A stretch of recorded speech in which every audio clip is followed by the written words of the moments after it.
Hello guys, welcome to my channel Uburyo TV guys. Reka twongere tubasuhuze kandi tubahe ikaze kuri YouTube channel yacu Uburyo TV. Reka twongere dusabe nawe utarakora subscribe kuri iyi channel ko wakanda subscribe ndetse ukemeza no kuri ako kazogera ka all notification kugira ngo ujye urushaho kubana natwe umunsi ku wundi. Guys, nkuko mubizi channel ya Uburyo TV ibagezaho ama update agiye atandukanye muri cryptocurrency, cyane cyane mining platform.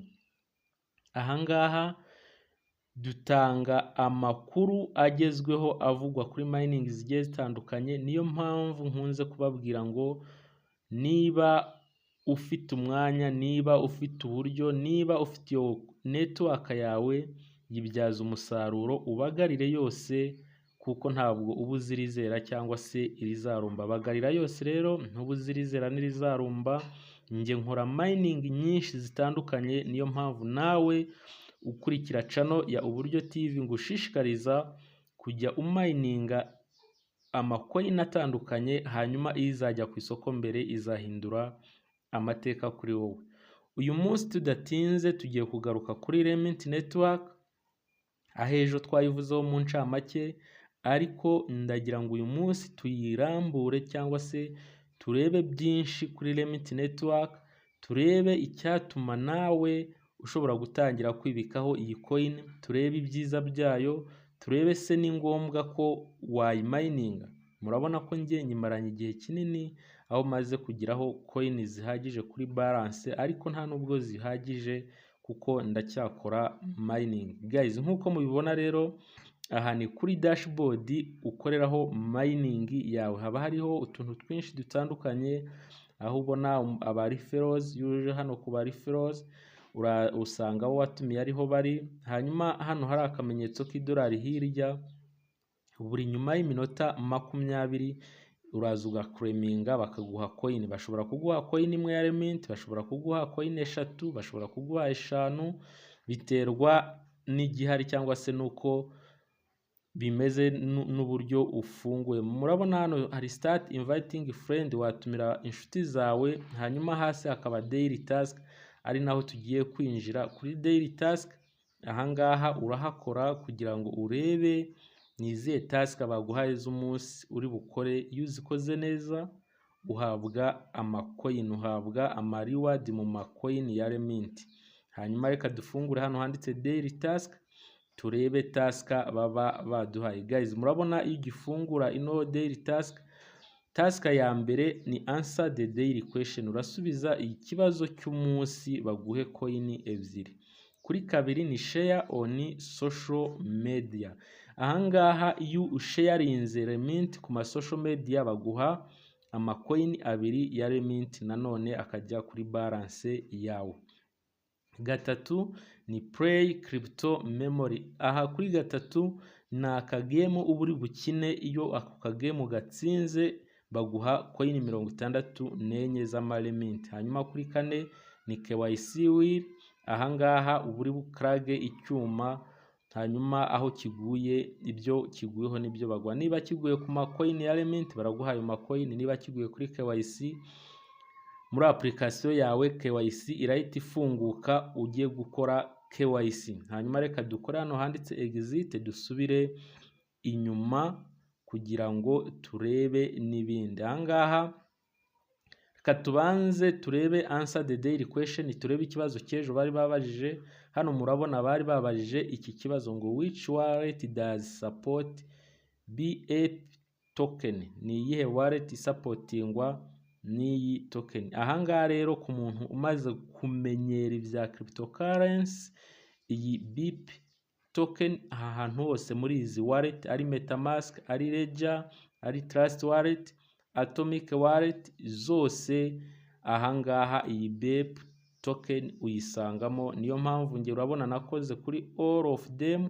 Iyo umaze gushyiraho igisubizo cyawe ushaka uhita ukora check answer, yaba ari correct answer bagahita baguha ziriya coin 2. Igisubizo rero hano yari all of them ibi byose byari ibisubizo. Ariko niyo usubije ikitari cyo urongera ugasubira inyuma ugatangira ku buryo uri bugere ku gisubizo cya nyacyo, birakunda, ugenda wihanganira kwamamaza. Reba ino crypto memory kuri gatatu, hahandi mwabonye batanga amakoini 68. Guys, uyu ni umukino ariko uragoye.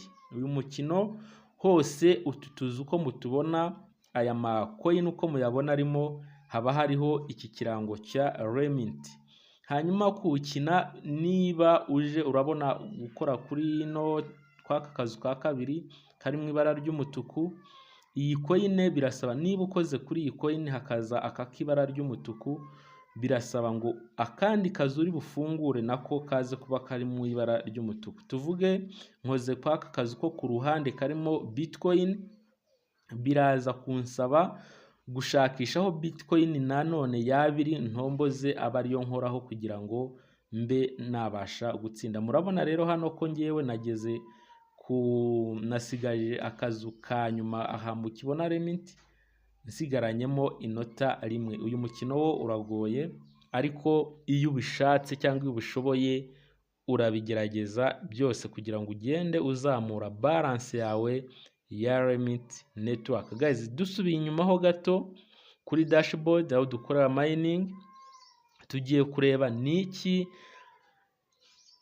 aba pioneers, aba members ba Remint network bakomeje kugenda bibaza, nese basubijwe ibiki. Turaza dukora hariya kuri menu kwa turonko dutatu kugira ngo turebe niki aba mininzi coin bakomeje kwibaza, ese icyo bibajije barasubijwe. Natwe reka tuze turebe byinshi muri iyi coin ya Remint network. Urakora kwa turonko dutatu, hanyuma utegereze hafunguka. Araza gufunguka tableau iriho ibintu byinshi.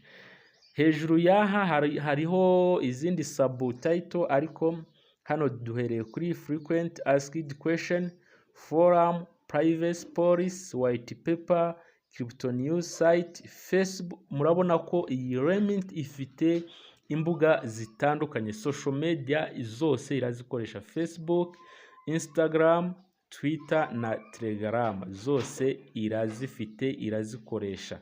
Ahangaha twebwe icyo dushaka tugiye kureba hano kuri frequent asked question, turebe niki aba pioneers bagiye bibaza, ese basubijwe ibiki. Natwe ibibazo twibaza uyu munsi ntekereza ko ibisubizo byabyo biri hano muri frequent asked question. Ahangaha ni ibibazo biba byaragiye byibazwa n'abamayininze iyi coin, ndetse ba nyiri coin bakagerageza gutanga ibisubizo byabyo. Turahafungura rero kuri frequent asked question hafunguke. Guys, murabona ko hafungutse ibibazo byinshi. Ibi byose uko urimo kubibona ni ibibazo byababajije hano kuri Remint network. Reka nongere nsabe wowe utarakora subscribe kuri iyi channel ko wakora subscribe, like, share na comment kugira ngo nawe urusheho kudutera ingabo mu bitugu, ujye urushaho no kubana natwe. Ndetse nshimira cyane wowe wamaze gukora subscribe, waduteye ingabo mu bitugu, warakoze cyane. Guys, hano rero murabona babajije ibibazo byinshi bigiye bitandukanye. Aho ikibazo cya mbere bibaje what is Remint, Remint ni iki. Ikibazo cya kabiri how can I withdraw Remint coin, ni gute nabikura coin za Remint. What is KYC, KYC ni iki. Ibingibi ngira ngo KYC mumaze kubimenya.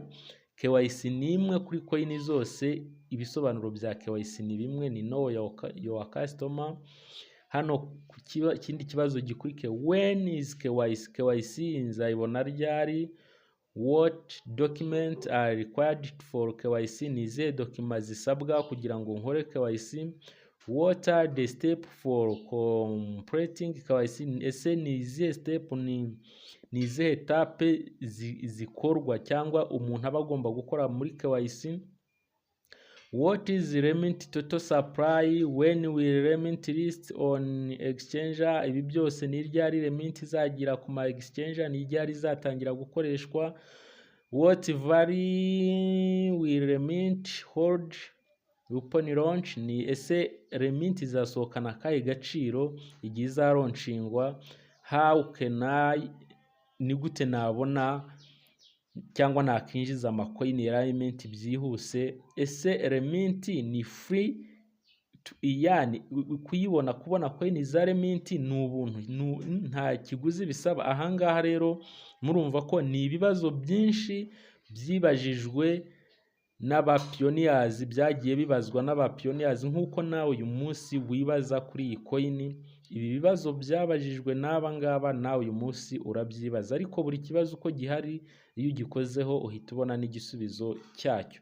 Ahangaha tugiye kurebera hamwe bimwe mu bibazo byagiye byibazwa ndetse n'ibisubizo byagiye bitangwa na ba nyiri uyu mushinga wa Remint Network, aho tugiye kugenda dukuramo ibibazo bimwe na bimwe, turebe ubu busobanuro babitanzeho cyangwa se ibisubizo byahawe aba pioneers. Guys, hano nawe buri kibazo wumva kikubangamiye wagikoraho ugahita ubona igisubizo. Reka turebe nk'iki kibazo, how can I withdraw a Remint coin? Ni gute nabikuza coin za Remint? You can't withdraw your Remint yet. You first need to pass KYC before you are able to withdraw your Remint coin. After the KYC is finalized, everyone with a balance of 500 Remint coin or high will be able to begin the withdrawal process. Or truth, Remint can be withdrawn after KYC. They will have no monetary value until they are listed on the exchange. Guys, ahangaha wowe wibaza ni gute uzabikura Remint coin, baragusubiza ngo ntabwo wabikuza izi coin utarakora ibi bikurikira. Icyambere ugomba gukora ni ukubanza gupasinga KYC. Ugomba kubanza gupasinga KYC, hanyuma iyo umaze gupasinga KYC uba wemerewe kubikuza Remint mu gihe kuri balance yawe hariho Remint 500. Iyo urengeje izi Remint 500 cyangwa se uzigejejeho wanapasinze KYC, uba ufite uburyo cyangwa se uba ushobora gutangira processes cyangwa se inzira zo kubikuza amacoin yawe ya Remint. Biba byemewe iyo wapasinze KYC unagejejeho coin 500 kuri balance yawe, uba wemerewe kuba wabikuza coin za Remint zikagenda aho wazohereje. Birumvikana ahangaha umuntu utarageraho balance ya coin 500 ntabwo yabikuza, niyo yaba yakoze KYC ntabwo yahita abikuza izi coin. Ikindi bavuga, nubwo uba ubikuje izi coin nta kintu wazikoresha zitarajya kuri exchange, ni ukuzibikuza ariko ugategereza zikazagera kuri exchange. Ikibazo kindi twakibaza cyangwa se twarebera igisubizo, naho umupioneers yibajije ngo ese ni izihe dokima nakoresha mu buryo bwo gukora KYC.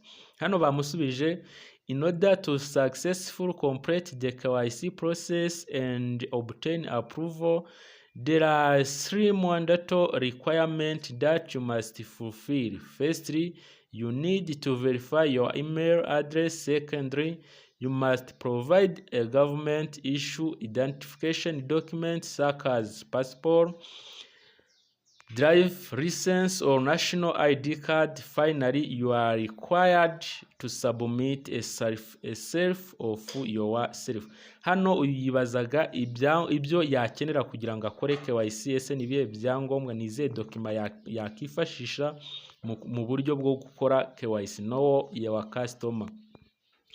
Ubwa mbere barakubwira ngo ugomba kubanza kuverifyinga email address yawe. You verify your email address. Ugomba kubanza gukora verify ya email address. Ubwa kabiri ugomba gukoresha muri ibi bitatu bikurikira, ugomba gukoresha passport cyangwa se perime cyangwa national ID card, irangamuntu.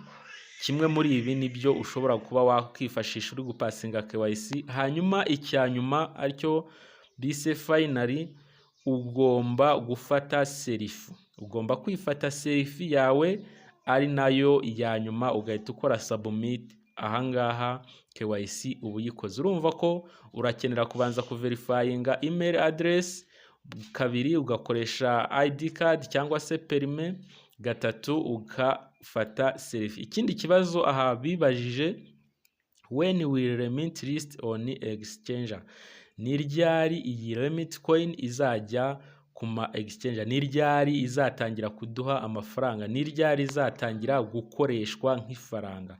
Remint goes public on the market in April 2024. Ahangaha utagiye kureba bahita bakubwira ko Remint coin izatangira kuba public ku masoko, ku ma exchanger mu kwezi kwa kane 2024. Ahangaha nicyo gisubizo batanze ku muntu wibajije igihe iyi coin izagera ku isoko. Niyo mpamvu nakubwiye ngo niba ukurikira channel ya Uburyo TV, nawe haracyari amahirwe, haracyari igihe cyo kuba wabasha kuba wibikaho izi coin za Remint, kuko niba uyu munsi turi mu kwa gatanu, uzajya kugera mu kwezi kwa kane iyi coin igiye ku isoko ufiteho amacoin menshi kuri balance yawe.